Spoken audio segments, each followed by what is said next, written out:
É, hora do Mão. Ela tem reencarnado infinitas vezes, mas sempre acaba morrendo da pior forma possível. As 28 vidas passadas de Vanessa Blake são apenas memórias dolorosas, que aparecem diariamente como pesadelos todas as noites, e nada pode aliviar seu sofrimento. Foi então em uma noite, quando tinha 5 anos, que ela conheceu um demônio. Eu sou o Zakai, e vou estar lhe acompanhando na sua hora favorita. A obra de hoje é como satisfazer um demônio, e espero que aproveite. A história começa com o padre sendo convidado para o marquesado Blake, porque há rumores de um demônio amaldiçoado morando lá. A serva então leva o padre ao quarto de uma criança chamada Vanessa. A empregada pergunta a ele por que a criança é assim. O padre pergunta sobre a idade da criança, a empregada responde que ela tem 5 anos, e nunca sorriu desde que nasceu. O padre fica perplexo ao ver como uma criança com um rosto tão angelical pode ser um demônio. Ele acredita que deve haver algum tipo de mal-entendido, mas deve haver um motivo na vontade de Deus para enviá-lo até ali. Ele pede a Vanessa para sorrir para ele, mas Vanessa faz uma pergunta em por que ela deveria fazer isso, e ele responde que todos estão preocupados com ela. Há uma senhora vestida de azul à distância, com os olhos cheios de preocupação. Vanessa informa ao padre que não quer, já que está cansada. Ao ouvir isso, Maria começa a chorar. O padre pede permissão a Maria para ficar sozinho com a criança por um momento. Ele pensa consigo mesmo que estou cansada disso não era uma resposta que uma criança de 5 anos daria. Ele então pergunta se possivelmente há algo que ela não pode falar, prometendo manter em segredo se ela contar a ele. O rosto antes angelical da menina fica sombrio, e ela sussurra que ele não acreditaria nela de qualquer maneira. O padre se sente intimidado, e responde que não tem como. Ele fala que se estivesse mentindo agora, o grande senhor ficaria bravo. Ela sussurra para si mesmo quanto isso é irritante, mas então afirma que vai contar a ele, já que ele quer tanto saber. Ela lembra da Santa Carmesim, a santa louca que cometeu um massacre no Vaticano há alguns anos atrás. Dizem que após essa tragédia, ela tirou a própria vida. Aquele era um incidente que todos conhecem, e ele se pergunta por que ela está falando sobre isso de repente. Ela se inclina e sussurra algo em seu ouvido, o deixando com uma expressão como se o mundo tivesse desabado bem diante de seus olhos. Em um frenesi, ele sai correndo do quarto gritando que a criança é louca. Ele também a chama de semente do diabo, questionando como ela poderia cometer tal blasfêmia. Vanessa sorri maliciosamente, e diz que ela mesmo lhe disse que ele não acreditaria nela. Ele já está convencido de que ela é um demônio. Em um frenesi de pânico, ele corre para sair gritando que os rumores eram verdadeiros. A marquesa tenta agarrar sua mão, tentando pará-lo e explicar que ele está entendendo algo errado, mas ele habilmente a esquiva, a fazendo cair no chão. Ela implora para ele não ir embora, e salvar Vanessa. Depois da reunião com o padre, os rumores sobre Vanessa se espalham ainda mais rápido, mas para ela tinha mais paz assim. Ela acredita que as pessoas vão parar de importuná-la agora, e de certa forma, é verdade que ela é amaldiçoada de qualquer maneira. Então ela recorda o que sussurrou no ouvido do padre. Ela admitiu que era a Santa Carmesim, aquela que matou o Papa. Ela é essa pessoa, aceitando que reencarnaria infinitamente. Ela afirma que entre suas 28 vidas e mortes, ela foi uma santa, uma concubina, uma pintora, uma órfã abandonada, uma cozinheira, uma escrava, uma prisioneira de guerra e uma princesa. Toda vez que Vanessa reencarna, seu status, paz, ambiente, habilidades e aparência mudavam. Mas uma coisa é comum, ela renasceu com as memórias de sua vida passada e ela sempre foi ela mesma, mas ela ainda não pode ser a mesma pessoa todas as vezes. Enquanto pensa sobre isso, ela lembra de sua vida passada, onde seus pais se recusaram a reconhecê-la como sua filha e a acusaram de fingir ser sua falecida filha. Eles então ordenaram que a capturassem e a matassem. Vanessa foge para salvar sua vida, e pensa que à medida que a noite chega, um pesadelo interminável a persegue. Vanessa reconhece que está ciente disso, mas o problema são seus espíritos despedaçados de todas as reencarnações. Inevitavelmente ela morreria uma morte miserável. Então ela revela como sente falta dos filhos que deu à luz, do abraço do homem que amou, mas teve que suportar tudo isso. Ela também reconhece como, mais que viver no passado, ser indiferente ao seu presente está machucando sua família atual, a fazendo sofrer em agonia. Vanessa está pronta para fazer qualquer coisa para ser salva desse sofrimento, e uma nova vida para ela é apenas outro pesadelo. Diferentes vozes pedindo ajuda ou expressando medo ecoam em sua mente. Ela cobre seus ouvidos, uma luz radiante aparece do céu perguntando se ela o invocou, e quando ela olha para cima, vê um demônio com asas majestosas banhado em um brilho misterioso. É sua 29ª reencarnação, e ela encontrou o demônio em seu sonho. Em um certo ponto, Vanessa tinha pesadelos todos os dias, visões horríveis. Ela sonhava que naquela época, estava matando pessoas constantemente, repetidamente. Ela olha para suas mãos manchadas de sangue, percebendo que mesmo que acordasse, o mesmo sonho assombroso se repetiria no dia seguinte. Seus pensamentos a dominam enquanto ela considera morrer, e se pergunta se seria mais fácil assim.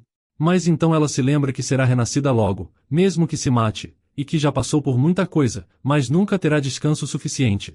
Então seus olhos se fixam no demônio com asas, e uma realização surge nela: aquilo não é uma fantasia. Ela se pergunta intensamente sobre a identidade dessa figura enigmática, percebendo que os monstros em seus sonhos estão fugindo. Ele repete sua pergunta: se foi ela quem o invocou. Ela pergunta o que ele quer dizer com isso. Ele expressa raiva e irritação por ela ter ousado invocá-lo, e que pequena garota ela é. Ela contra-argumenta que nunca invocou um demônio, e ele se apresenta como Jin, perguntando como ela sabe que ele é um demônio. Ela responde porque ele tem 2 asas negras nas costas, e asas de anjo não podem ser dessa cor. Ela então aponta que ele é o mesmo que apareceu em seus sonhos.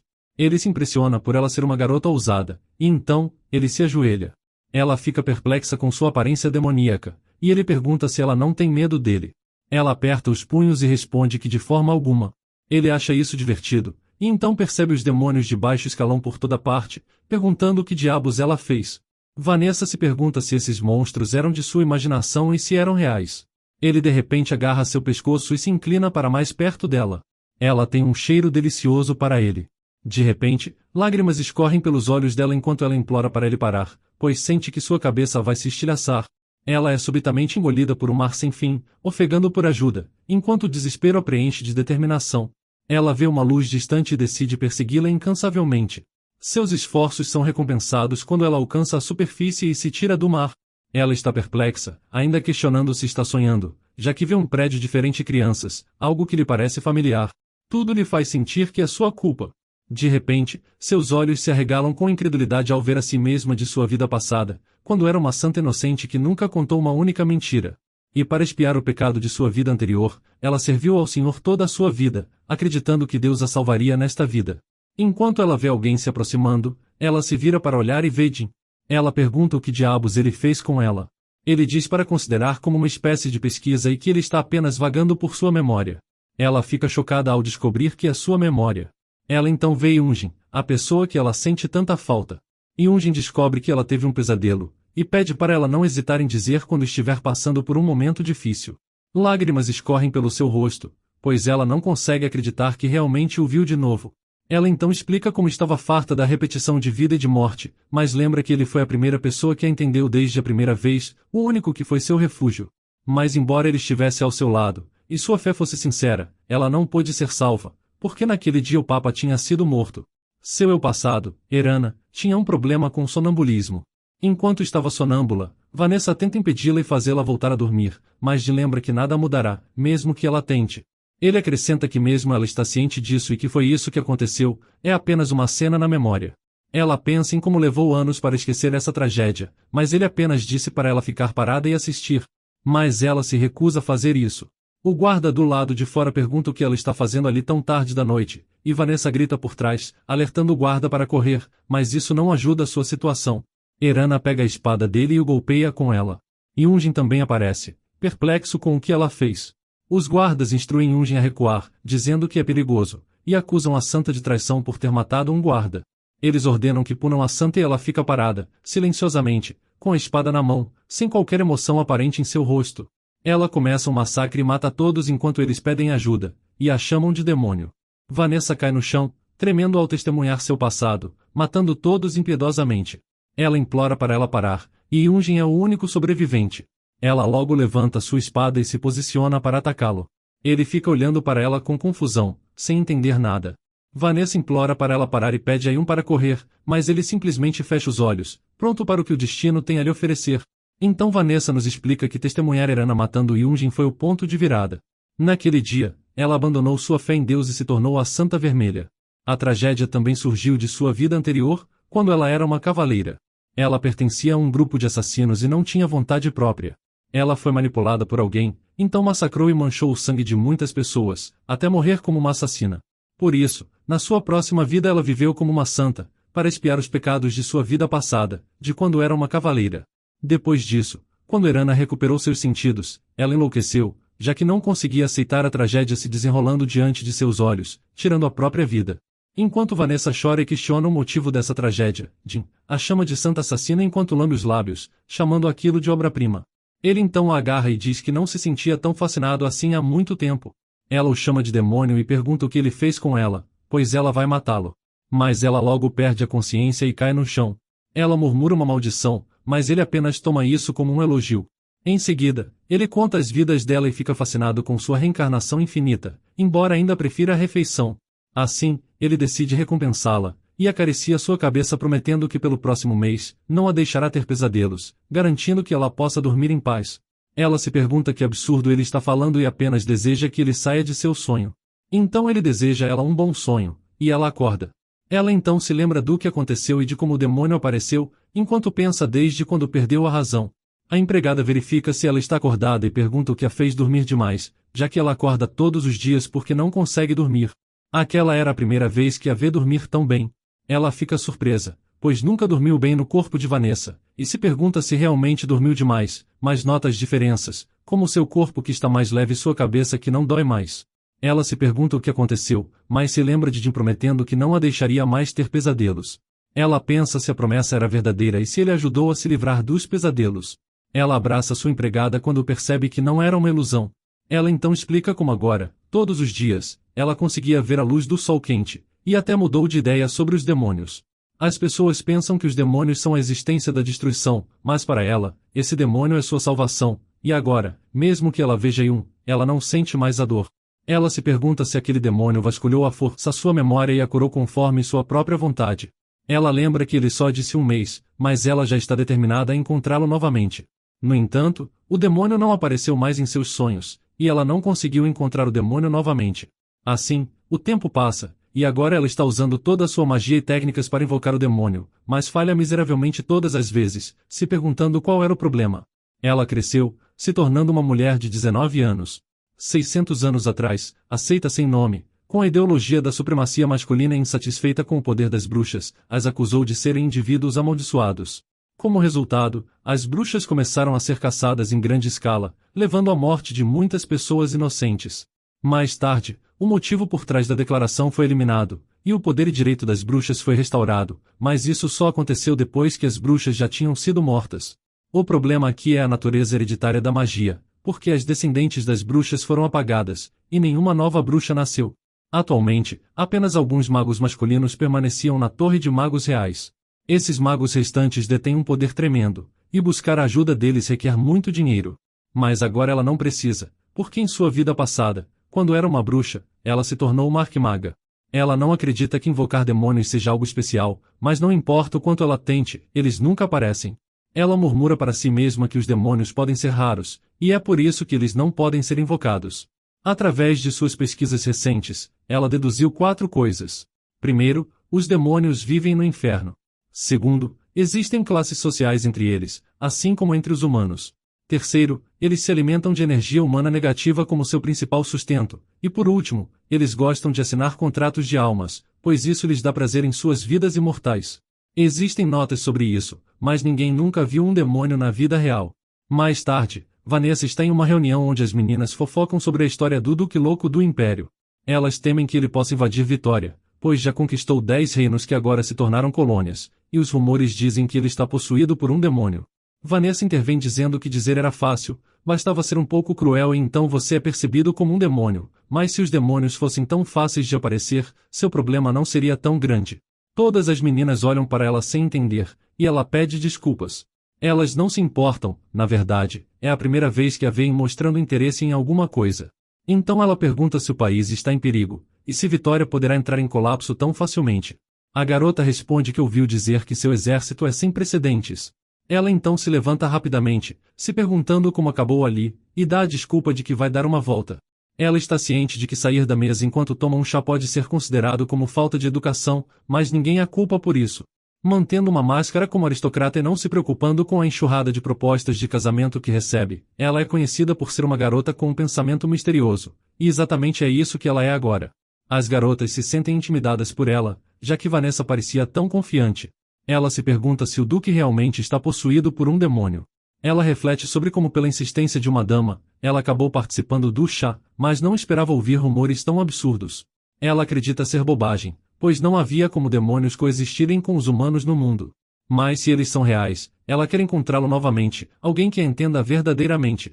Em outro lugar, um homem diz que só de ouvir a palavra sucessor, seu estômago se revira. O rei implora para ele poupar sua filha, e ordena a Flore que peça misericórdia, pois só assim ela poderá sobreviver, pedindo que o duque aceite sua filha. O duque responde que vê-lo tentar desesperadamente salvar sua filha é bastante lamentável, e o lembra dos rumores que todas as noivas que se casaram com ele morreram na primeira noite. Para nossa surpresa, ele é o demônio Jin com asas negras. Uma garota o chama de demônio perverso, e menciona que não precisa da misericórdia de alguém como ele. Ela ainda deseja que ele vá para o inferno, afirmando que Deus não o deixará descansar. Então, ele estala os dedos e seu guarda decapita a garota. Ele não parecia muito impressionado, querendo algo mais emocionante, como aquela outra garota de antes. Ele imagina Vanessa em sua mente. As lágrimas do rei caem enquanto ele se ajoelha, e sua coroa rola de sua cabeça até o chão, onde Jin rapidamente pega e pergunta se havia muitas beldades no reino de Vitória, porque eles devem pareá-las com os cavaleiros de seu império. Em seguida, ele exige que o rei informe a nobreza de jovens solteiras para participarem do processo. De volta ao Império de Alage, o mensageiro se apressa com a emergência para informar o Lord Marquês Blake, lhe dizendo que o Palácio Real foi violado pelo grão-duque Isaac de Aldridge. Vanessa se perguntava se era o demônio dos rumores. Seus homens falam sobre ele ter assassinado o príncipe e sequestrado as donzelas, mas essas não são as atrocidades usuais que ele comete. Eles se perguntam se ele está tentando encontrar todas as donzelas dos continentes, pois se for o caso, pode ser que ele esteja procurando por alguém. O verdadeiro duque estava a caminho para informar Sua Majestade sobre o traidor, mas como estava ferido, ele perdeu a consciência no caminho. Foi então quando Jin se aproximou dele e assumiu seu corpo. O palácio victoriano foi afundado.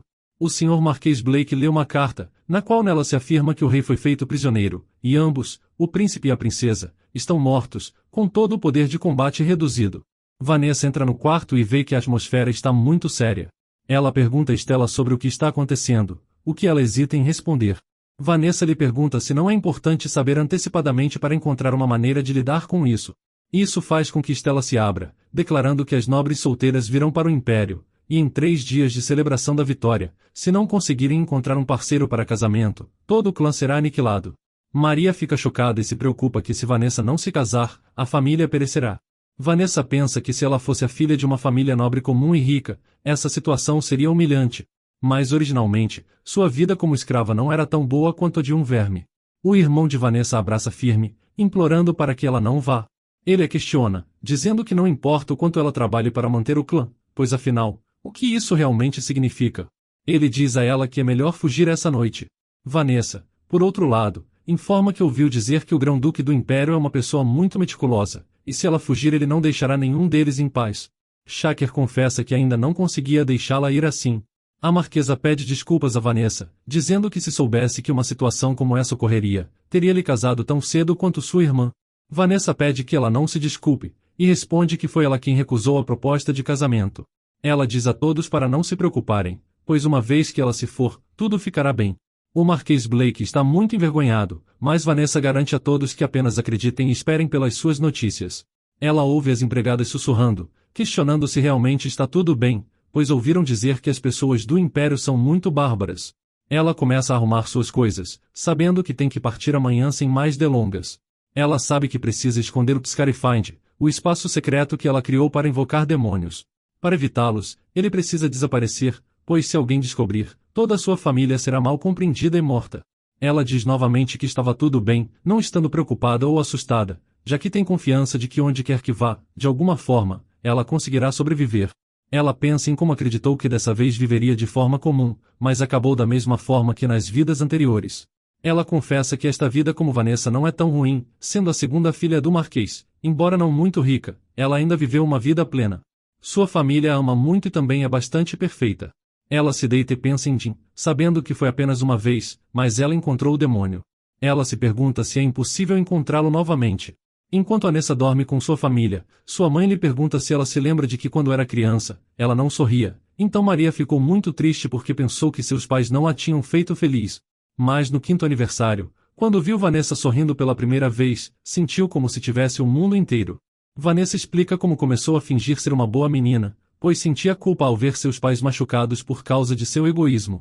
Sua mãe diz a ela que a ama e deseja que ela seja saudável. Ela sabe que seus pais estão sempre preocupados com ela, assim como seu irmão Shakar. Para esta família, mesmo que ela arrisque sua vida, não terá nenhum arrependimento. Shakar acorda, o medo evidente em seu rosto ao perceber que sua irmã se foi. Ele olha pela janela e vê sua irmã se despedindo enquanto a carruagem está pronta para partir. Ele corre escada abaixo para encontrá-la uma última vez, mas é tarde demais porque a carruagem já partiu. A carruagem partiu sem fazer concessões e vem correndo sem parar por um mês. Vanessa percebe que quanto mais avançam, mais sombria a atmosfera se torna. Ela então descreve as condições em que estão vivendo são aterradoras. Eles são monitorados a cada hora, até mesmo água para banho não é permitida e a comida é indescritível. A comida é tão insalubre que tem larvas nela. Quando reclamam da comida, os cavaleiros simplesmente dizem para não comerem se não quiserem. O tratamento severo dos cavaleiros do Império deixa as meninas chorando todas as noites. Houve até casos em que as meninas foram envenenadas pela comida e morreram por não receberem tratamento a tempo.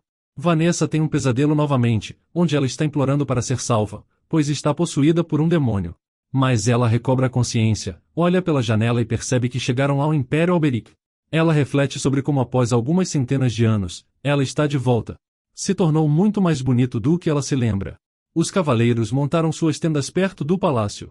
Um deles pergunta, quem você acha que é a mais bonita? Eric responde perguntando por que ele precisa saber, já que são teimosas e mesmo depois de um mês, ainda não falam uma única frase no idioma do Império. O outro cavaleiro explica que elas já desistiram de tudo, não apenas de aprender línguas, e repreende Eric por ser excessivo. Eric lembra que o Grão-Duque os instruiu a voltar rapidamente para seu país, e que não receberiam mais educação. Ele então pede que passem os horários para as meninas. Ele anuncia, para comemorar sua entrada no território do Império, que permitirá que descansem por um dia, e tomem um banho. Mas as meninas não estão aliviadas, mas hesitantes em tomar banho na frente dos cavaleiros. Vanessa, indiferente, simplesmente entra na água para se molhar. Ela percebe que faz muito tempo desde o último banho, e enquanto isso, ela ouve os cavaleiros conversando sobre o Grão-Duque e as impressões que tem dele. Eles comentam sobre como sua personalidade mudou, já que ele era originalmente uma pessoa muito gentil e amável. Mas um deles argumenta que ele teve que fingir, já que naquela época havia uma disputa de herança, então se o Grão-Duque tivesse se destacado um pouco, teria sido assassinado. Mas logo após esse período, ele obteve o cargo de capitão dos Cavaleiros do Céu, e a imagem forte de agora é a sua verdadeira personalidade. Eles se perguntam se ele não é um pouco cruel e todos concordam, pois ele parecia desfrutar da carnificina e da conquista sem nenhum propósito real. A mente de Vanessa levanta a questão se o Grão-Duque não estaria fazendo tudo isso apenas por diversão, mas talvez, o rumor de que ele é um demônio seja verdadeiro. Ela também se pergunta se ele é o demônio que está procurando, mas não havia garantias. É por isso que ela precisava encontrá-lo pessoalmente. Ela olha para o cavaleiro novamente, mas um deles percebe, se perguntando se por acaso ela falava a língua do Império, mas depois simplesmente ignora o fato. Eles chegam ao palácio e se alinham para seguir a empregada à frente para ir à estalagem. A empregada age de forma rude, frustrada por elas não entenderem sua língua, e então grita para que fiquem em fila. Vanessa percebe a empregada sendo desrespeitosa e decide se lembrar do rosto dela. Em seguida, mostram às meninas o local onde ficarão. Era apenas um grande salão com muitos cobertores e travesseiros desgastados, espalhados pelo chão. Vanessa se sente sortuda por conseguir um cobertor, e as empregadas então anunciam para todas se reunirem, pois vão chamar seus nomes. Quem for chamado deve levantar a mão, e quando o nome de Vanessa é chamado, ela levanta sua mão. Todos ficam chocados ao saber que ela também estava presente. Depois de verificarem, informam as damas que a festa da vitória será realizada essa noite, e então informam sobre o Grão-Duque ser generoso o suficiente para oferecer a elas todas as necessidades para a festa. Então, elas só precisam escolher suas roupas e joias que mais lhes agradem. As damas confrontam as empregadas sobre se preparar para uma festa numa situação como aquela. Elas provavelmente não sabem o quão humilhadas as damas se sentem agora, mas elas ainda decidem fazer o que lhes é pedido, porque precisam sobreviver em primeiro lugar. A princesa Sarapin procura por Vanessa e chama seu nome. Ao vê-la, ela informa que ouviu seu nome mais cedo, então estava procurando por ela, já que estava preocupada que algo tivesse acontecido com ela, mas logo fica aliviada ao descobrir que ela não foi ferida. Vanessa se pergunta por que ela ainda se preocupava com ela, mesmo neste lugar, quando nem mesmo tinha tempo para cuidar de si mesma. A princesa então oferece para acompanhá-la na escolha de um vestido, pois considera como um evento importante, já que é onde seus futuros maridos se reúnem, então elas precisam se destacar. Vanessa concorda, já que também estão atrasadas. Ela revela que todos estão competindo entre si, mesmo que finjam que não. É por isso que pode não ter mais roupas bonitas. Mas então, ela vê um vestido verde e pede à princesa Sarapin para pegá-lo, porque nenhum vestido ficará tão bom ou melhor que esse nela. Ela pergunta por quê, e Vanessa responde que tinha uma atmosfera calma na princesa que é muito atraente, e o verde suave destacará essa sua elegância. Ela também tem um belo tronco superior e um corpo mais rechonchudo na parte inferior. O vestido destacará seus pontos fortes e esconderá suas fraquezas. Com isso, a princesa examina o vestido e percebe que Vanessa está de fato certa. Ela também percebe que o tamanho é perfeito, e se admira com a precisão do olhar de Vanessa. A protagonista lembra de como ela costumava ser uma top designer no mundo da moda, a ponto de todas as poderosas damas da alta sociedade de sua época a procurarem. Ela então percebe que também precisa encontrar um vestido. As outras damas percebem que ela recomendou o vestido à princesa e pedem que ela também lhes dê alguns conselhos. Vanessa concorda e também as ajuda. Mas ela não se sente feliz quando se destaca assim. Todas estão satisfeitas com os vestidos que ela escolheu para elas, e princesa diz que ela deve escolher seu próprio vestido agora. Depois de vesti-lo, ela recebe elogios sobre sua aparência, e ao mesmo tempo, todas ficam chocadas e se perguntam se tinha um vestido assim. Se fala sobre o rumor que ouviram dizer, o de que ela era uma beleza, e percebem que não era um exagero mas sim a verdade, e acreditam que ela definitivamente seria a personagem principal da festa de hoje. As empregadas então entram para perguntar se estão prontas, e as instruem a ir para o local da festa. Elas sussurram entre si sobre a chegada do Grão-Duque acontecer mais cedo que o previsto. Vanessa se pergunta se o Grão-Duque irá comparecer à festa logo no primeiro dia, pois assim, aparentemente ela poderia encontrá-lo mais cedo que pensava. Ela se pergunta que tipo de pessoa ele é, quando de repente, ela sente uma espécie de pressão. Por outro lado, o Grão-Duque chega ao palácio. A rainha é informada sobre sua chegada, e ela arruma o cabelo e verifica sua aparência antes de sair para encontrá-lo. Ela o cumprimenta e o parabeniza por sua vitória, o chamando de orgulho de Alberiche. Ela então expressa sua preocupação com ele, já que ele esteve ausente por tanto tempo. Mas para sua surpresa, ele estava ainda mais majestoso e se tornou um homem ainda mais maravilhoso. Um homem ao lado dela se pergunta como, mesmo com o imperador doente por 5 anos, sua majestade poderia não estar sã e se apaixonar pelo Grão-Duque. Ele pensa em como a tentativa de assassinato do Grão-Duque deveria ter sido bem sucedida. O Duque olha para ele com um olhar ameaçador, o fazendo se sentir intimidado. Ele pensa consigo mesmo que o homem parece tão brutal que até pensou que ele poderia ler sua mente. Ele então desvia sua atenção de volta para a rainha e sorri maliciosamente. Ele reconhece o príncipe que está atrás da rainha e o cumprimenta.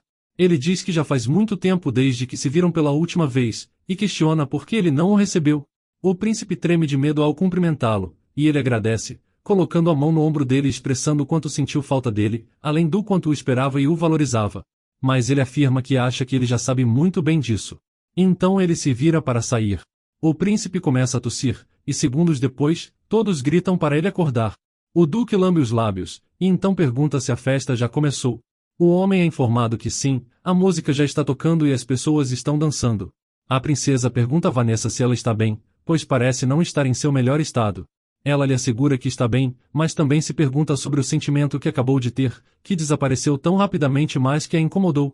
Ela então lembra a si mesma que encontrar o Grão-Duque é sua prioridade, pois precisa verificar se ele é realmente um demônio. De repente, alguém chama seu nome.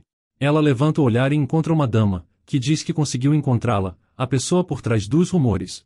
Ela então pergunta se Vanessa realmente não sabe seu nome. A mulher é Isa Logan, que foi a primeira de Vitória, mas perdeu o título para Vanessa em algum momento. Portanto, ela se cansou de convites para festas da Casa Logan, pois sabe da intenção deles de envergonhá-la. Por isso, a mulher sempre recusou seus convites sob o pretexto de estar doente. Ela então chama Vanessa pelo nome, que diz que sabe seu nome, então pergunta o que houve. Isa responde que está surpresa que ela, que sempre diz estar doente, ainda esteja tão saudável assim. Vanessa mente dizendo que fazia pouco tempo que se recuperou, e Isa rebate que se ela continuar agindo como se não gostasse disso, ela não pode aconselhá-la sobre o que fazer, mas aponta como ela ainda deve trabalhar duro para evitar que a família Blake seja destruída, pois talvez Vanessa seja vista como complacente, e até mesmo sendo arrogante. Ela então questiona se ainda há pessoas que desejam pedi-la em casamento. Ela acredita que Vanessa não seria atraída por esses tolos e deseducados cavaleiros comuns. Vanessa se pergunta por que Isa quer criar drama em uma situação onde todos foram arrastados para este lugar. Além disso, tais desabafos irracionais não funcionam com ela, já que ela experimentou isso inúmeras vezes em sua vida anterior como condessa, quando ela tinha que estar no centro de uma festa porque seu marido era um empresário. Ela diz que se explicasse como sobreviveu a todos esses boicotes e disputas internas, ficaria cansada de falar. Ela sabe que não é bom causar uma cena, mas pisar nela para dar um exemplo também não é uma má ideia. Então Isa expressa sua preocupação falsa. Vanessa afirma que mesmo que ela seja obediente em um lugar que não conhece, ela não sabe se será escolhida ou não.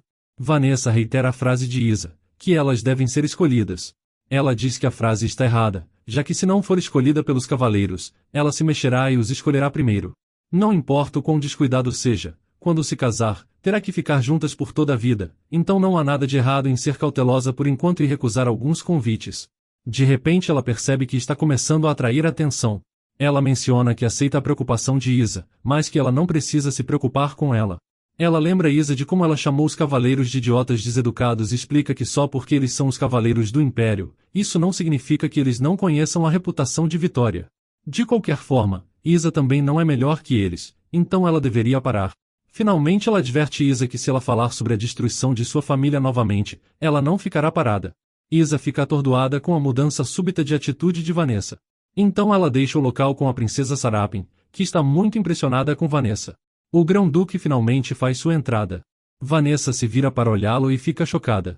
Ela pensa consigo mesma, esse é mesmo o Grão-Duque?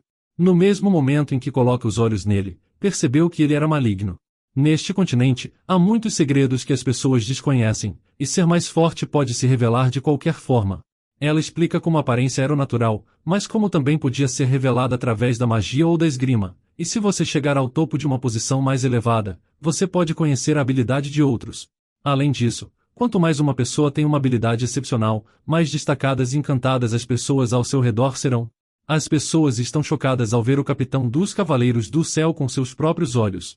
Eles pensaram que ele não estaria aqui até o último dia. Uma mulher sussurra se aquele homem bonito seria o maligno Grão-Duque, e a pessoa atrás dela diz para ela abaixar a cabeça. O guarda-costas do Grão-Duque informa a todos que o Grão-Duque apenas passou por ali por um momento, então eles não precisam se preocupar, já que a festa é aberta para os soldados que trabalharam duro na guerra. Portanto ele espera que todos sejam felizes e encontrem uma bela esposa. Todos então olham para Vanessa, pois ela estava muito bonita hoje. O Grão-Duque olha para ela, e confessa que é um poder que pessoas comuns não podem ter. Ela olha para ele e se pergunta se ele está observando suas habilidades. Se sim, então há uma real possibilidade que ele seja um demônio. Ela sabia que precisava se aproximar para observá-lo melhor. Ela percebe que ele tem os primeiros 2 guarda-costas de cada lado, e eles são maiores que ela. Já a pessoa atrás, parecia forte, mas ela ainda é superior a ele. Ela pensa que não há problema, enquanto dá um passo à frente, e um dos guarda-costas saca sua espada e aponta para o pescoço de Vanessa. Ele pergunta se ela sabe diante de quem estava. O Grão-Duque a encara e olha profundamente em seus olhos, vendo sua forma mais jovem, como uma criança. Ela ri e se curva, pedindo ao homem a chance de dançar juntos. Ele começa a rir, o que confunde as pessoas ao redor. Ele pergunta como é possível, e parece uma situação interessante. Ele permite que ela dance com ele. Ele estende a mão em sua direção para a dança e a puxa para si. Ele pergunta o que ela está pensando agora, e ela responde que irá fingir gostar dele à primeira vista. Seu guarda-costas os observa de longe, enquanto o músico começa a tocar a música ao fundo, uma melodia bela e harmoniosa. A Senhora do Reino Caído e o Grão-Duque do Império estão dançando juntos. Quão irônico é essa cena, e ela pensa sobre como ninguém sabe que ambos escondem um segredo ainda maior. Ele diz que ela dança bem, e ele sussurra em seu ouvido perguntando se é por causa dos respawns constantes. Ela apenas responde que ele também não é ruim, e pergunta se todos os demônios dançam tão bem. Ele responde que não tem certeza antes de puxá-la para mais perto, e responder de novo que provavelmente não. Ela afirma que esperou por este momento por muito tempo, e pensa que se o perder, não poderá vê-lo novamente, e tem que agradar esse diabo de todas as formas. Ela confessa que sabe o que ele está sempre entediado, e ela também sabe que ele a acha muito estranha. Ele diz que ambos podem se tornar bons amigos, mas ela responde que será o brinquedo que o impedirá de ficar entediado. Ela explica que costumava viver a vida encantada da realeza, então também sabe como lidar com eles. Quer eles tenham uma aparência deslumbrante ou usem vestidos magníficos, havia um limite para o encantamento deles. Ela sabe que tem que se aproximar dele de uma maneira completamente diferente. Ele ri dela e pergunta se ela era arrogante antes, e se aproxima. Então, ele de repente diz que está indo embora. Ela sabe que tem apenas 3 dias, e de qualquer maneira, ela tem que fazê-lo concordar com o acordo. Ela pensa que o Grão-Duque é realmente um demônio, bem acordo com suas previsões, mas ele não é nem mesmo um demônio normal, ele é demônio de seu sonho. A princesa Sarapin de repente pega a mão de Vanessa e pergunta o que ela está pensando. Ela pergunta a ele se tem alguma ideia que o Grão-Duque é quem está destruindo o país deles. Vanessa responde que estava ciente disso. A princesa também diz que se eles não se casarem, suas famílias serão destruídas, então pergunta por que ela está dançando com o famoso demônio Grão-Duque. A princesa Sarapin está preocupada, já que se ela dançar com o Duque Maligno, como que os cavaleiros comuns abordarão para propor casamento?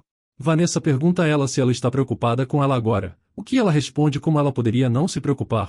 Vanessa sorri, e diz que estava tudo bem, já que agora ela é uma dama que mostrou amizade com o Grão-Duque, então pelo contrário, ela se tornará ainda mais famosa. Ela então repete sua pergunta, e diz que perguntou se os cavaleiros comuns não ousariam se aproximar dela por causa da pressão. Ela diz que então só precisará se aproximar deles primeiro.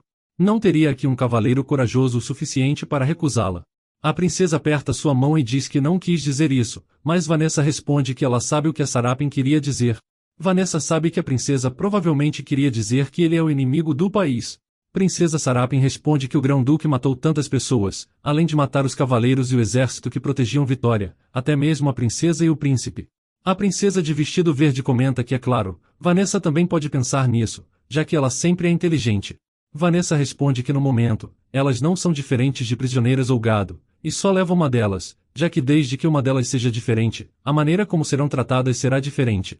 Vanessa ainda responde que não sabe se atreve a representar todos, e depois sai. Ela se pergunta por que disse essas coisas, mas diz que até os hipócritas não tinham tanta hipocrisia assim. No fundo, ela sabe que o que a princesa disse não estava errado sobre o Grão-Duque ter matado tantas pessoas. Ela reflete sobre como ela correu para o Grão-Duque assim tão facilmente. Já que ela reencarnou em muitos países diferentes, ela não tem patriotismo. Então ela percebe uma criada, e nota que era a criada arrogante de antes.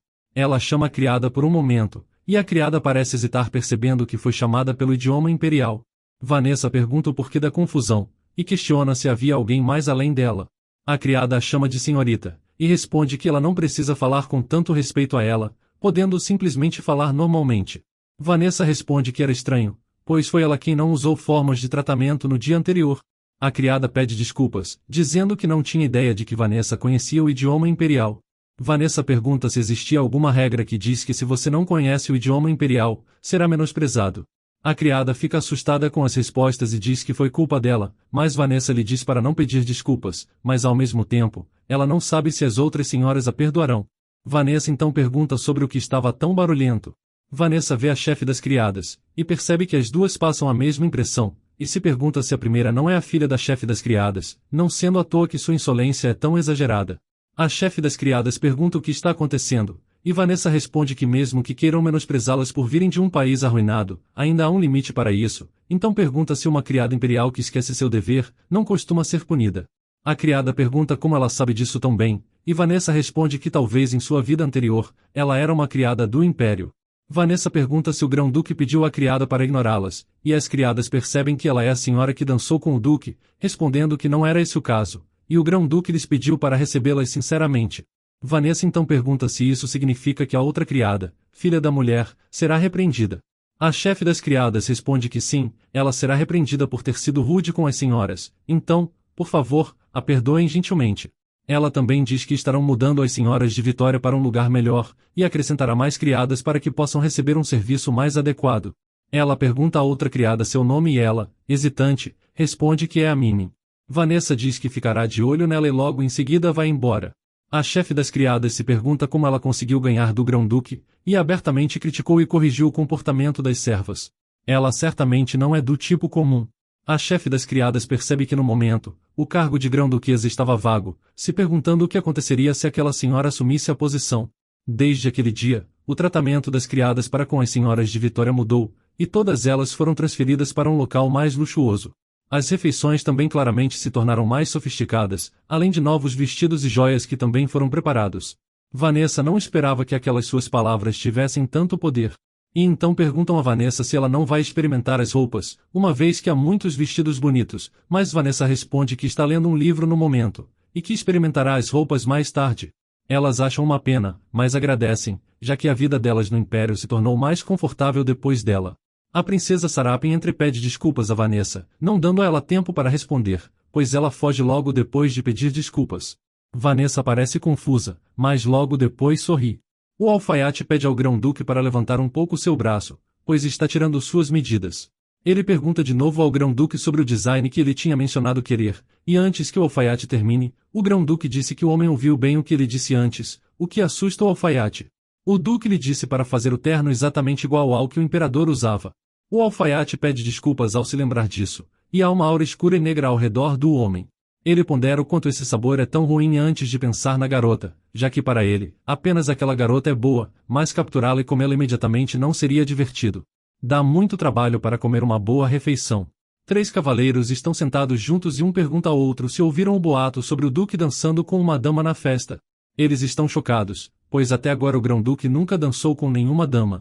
Inclusive, as 6 Grã-Duquesas anteriores não foram exceções. Eles se perguntam se ele se apaixonou à primeira vista, mas quando olham para ele, não conseguem acreditar que isso possa ser verdade. O guarda-costas do Grão-Duque pergunta por que eles estavam encarando, e eles respondem se ele também viu a garota dançando com o Grão-Duque, e o que ele achava, perguntando se ela era bonita. Ele responde rudemente, perguntando por que eles não praticam com suas espadas ao invés de perder tempo fazendo essas perguntas. Isso faz eles pensarem que ela não é bonita, e por isso que o guarda-costas não quer falar mal dela. Mas eles ainda não podem acreditar que ele tenha passado sua primeira dança com uma dama de um país em ruínas, afinal, isso diminuiria seu status. O outro pergunta o que isso tem a ver com alguma coisa, já que eles acreditam que de qualquer forma, ele perderá seu interesse em breve. Os homens logo perguntam ao guarda-costas que tipo de pessoa era o Grão-Duque. Ele responde que depois de lançar um dardo no mapa, foi ele quem sugeriu que fossem apagar aquele país infeliz. Ele diz a eles que se querem viver por muito tempo, devem apenas se submeter a ele. Eles então decidem apostar sobre quanto tempo a dama vai viver. Um deles aposta toda a sua fortuna nela morrendo na primeira noite de casamento. Mas o guarda-costas também aposta seu salário de 1 mês nela morrendo antes do casamento. Mas então ele volta a si e corre com uma espada atrás dos cavaleiros. Ele vê Nester sentado sozinho, e pergunta no que ele está pensando. Nester responde que deseja servir a uma monarca mais forte que ele, ao que o guarda-costas pergunta o que isso significava, e ele responde que seria ótimo se a próxima Grão-Duquesa fosse mais forte que ele. Os 3 cavaleiros atrás começam a conversar de novo, e dizem que aquele garoto estúpido está nessa novamente. Talvez seja porque ele nasceu como um plebeu e não teve oportunidade de aprender nada, por isso é assim. Os cavaleiros geralmente são divididos em 5. O rank dos cavaleiros celestes é determinado pela força, enquanto os cavaleiros brancos são todos cavaleiros sagrados. Os cavaleiros públicos são gerenciados pela Casa Imperial e pela família real. Atualmente, a ordem de cavaleiros mais forte é a de cavaleiros celestes. Os membros dos cavaleiros celestes são todos mestres de espada, e Nester está entre os 5 melhores dessa ordem. O guarda-costas continua pensando que mesmo assim, ele quer servir a uma Grã-Duquesa que seja mais forte que ele. Ele realmente não tem consciência, pois qualquer um pode dizer que a garota nunca segurou uma espada antes, embora pareça corajosa.